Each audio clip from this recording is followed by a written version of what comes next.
dalam Islam digambarkan secara jelas dalam Al-Quran dan hadis. Neraka adalah tempat penyiksaan di akhirat bagi orang-orang yang menyekutukan Allah dan Rasul-Nya, berbuat ingkar, melakukan dosa besar, hingga mereka yang tidak pernah bertaubat. Gambaran neraka menurut Al-Quran dan hadis adalah tempat berupa penjara yang membakar dengan 8 tingkatan, paling tinggi adalah neraka Jahannam. Allah Subhanahu wa Ta'ala berfirman dalam Al-Quran Surat Al-Isra ayat ke-8, "Mudah-mudahan Tuhanmu akan melimpahkan rahmat-Nya kepadamu, dan sekiranya kamu kembali kepada kedurhakaan, niscaya kami kembali mengazabmu, dan kami jadikan neraka Jahannam penjara bagi orang-orang yang tidak beriman." Tahukah kalian ada kisah seseorang yang terakhir keluar dari neraka? Kisah ini diceritakan oleh Ustadz kita, yaitu Ustadz Khalid Basalamah. Mari kita simak. Berikut kisahnya.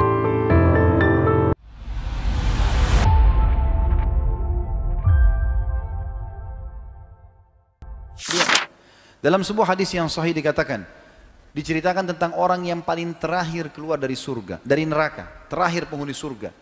Dia akan keluar dalam kondisi tubuhnya hangus setengahnya keluarin asap. Berdiri jatuh. Begitu terus sampai dia jauh dari neraka. Setelah jauh dia mengatakan, segala puji bagi Allah yang selamatkan aku dari kamu.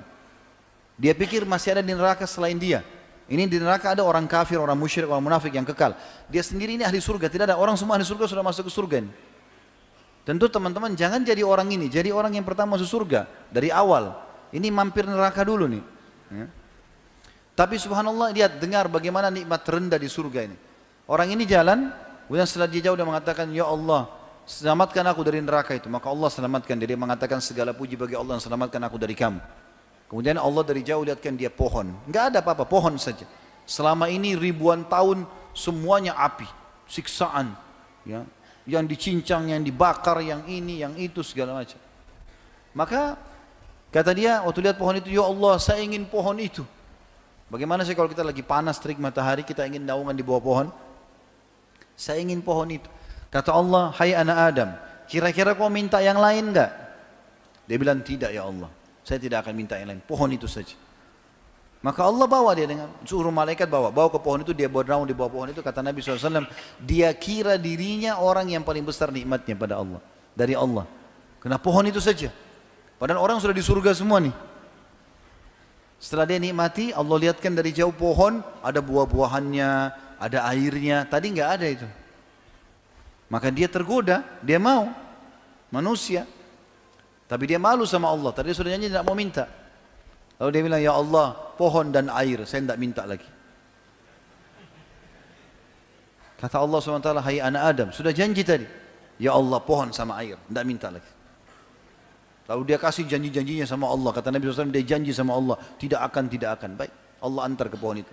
Dia nikmati buahnya, dia mandi di airnya, segar. Dia anggap nikmat, dia adalah hamba Allah yang paling besar nikmatnya. Dari kejauhan setelah itu Allah bukain pintu surga, gerbangnya. Kecium bau wanginya. Dia lihat orang pakai baju sutra, dayang-dayang, pohon-pohon yang indah. Dia mau minta sama Allah, dia malu. Sudah janji tadi. Tapi ini surga, kalau dia bilang, "Ya Allah, surgamu, saya enggak minta yang lain." Kata Allah, "Hai anak Adam, enggak ada yang memuaskan kamu. Apa kau mau aku berikan kamu seperti yang dimiliki oleh raja terkaya dunia? Sekarang saya akan masukkan kau ke surga ini, seperti permintaanmu.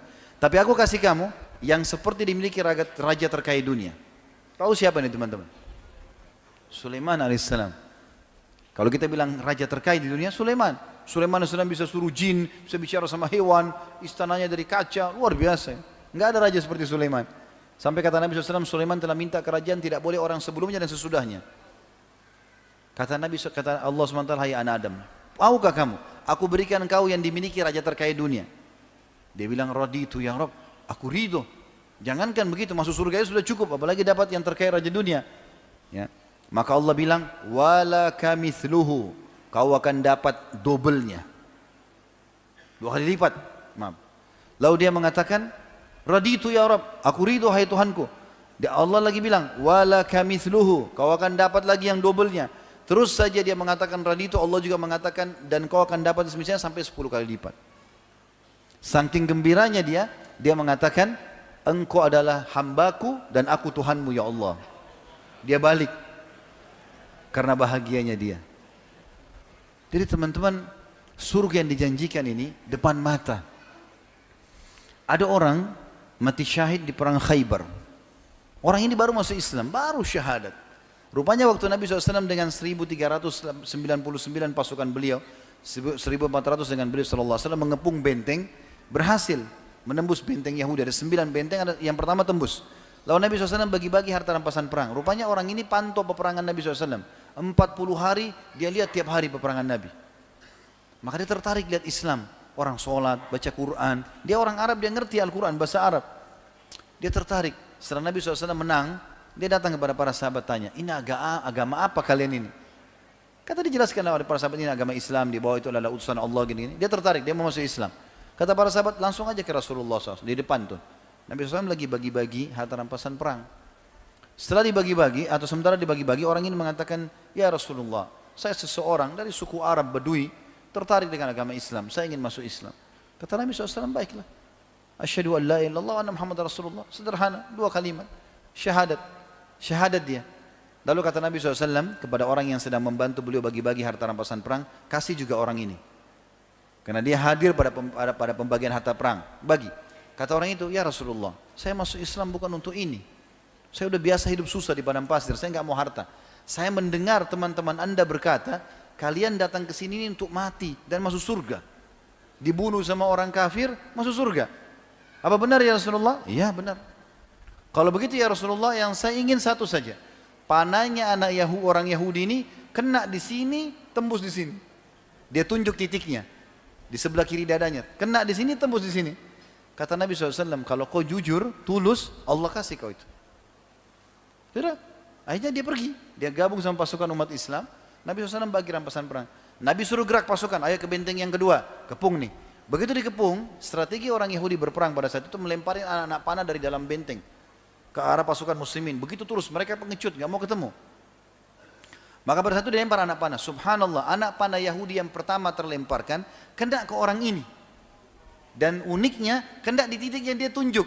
Di sini, tembus di sini. Mati dia, jatuh. Terbunuh. Nabi SAW melihat ada orang terbunuh, karena orang semua tidak mati kecuali dia.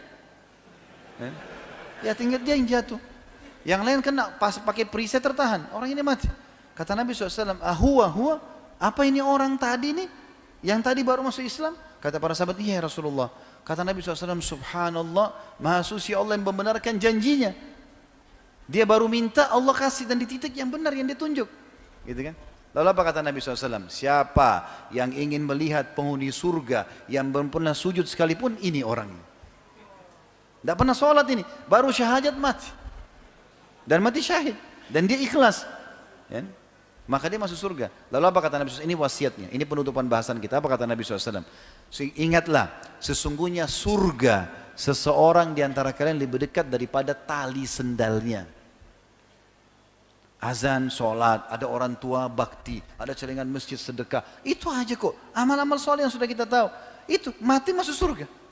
Lebih dekat dari tali sendal, kata Nabi SAW. Ini orang ini syahadat mati, masuk surga. Dan ingatlah, seseorang di antara kalian lebih dekat dengan nerakanya dari tali sendalnya. Hati-hati. Ke diskotik, mabuk-mabuk, ke karaoke, keluar tabrakan mati. Masuk neraka. Lebih dekat dari tali sendalnya. Dan ingat teman-teman, orang yang baik, orang yang soleh, Allah buat manusia suka. Allah suka dia, dikasih pahala banyak. Allah juga buat manusia suka. Kalau kita baik, asal antum ikhlas ya, bukan cuma performance saja, bukan cuma penampilan, betul-betul apa yang ada dalam zahir ini yang kelihatan, begitu dalam hati antum. Ikhlas kepada Allah. Allah akan buat itu efeknya besar. Orang pun akan suka sama kita. Allah suka, Allah kasih pahala, Allah juga buat orang-orang suka. Yang suka kita orang-orang yang soleh seperti kita tentunya. Orang yang fasik tidak bakal suka. Dia tidak suka dengan orang-orang yang baik, gitu kan?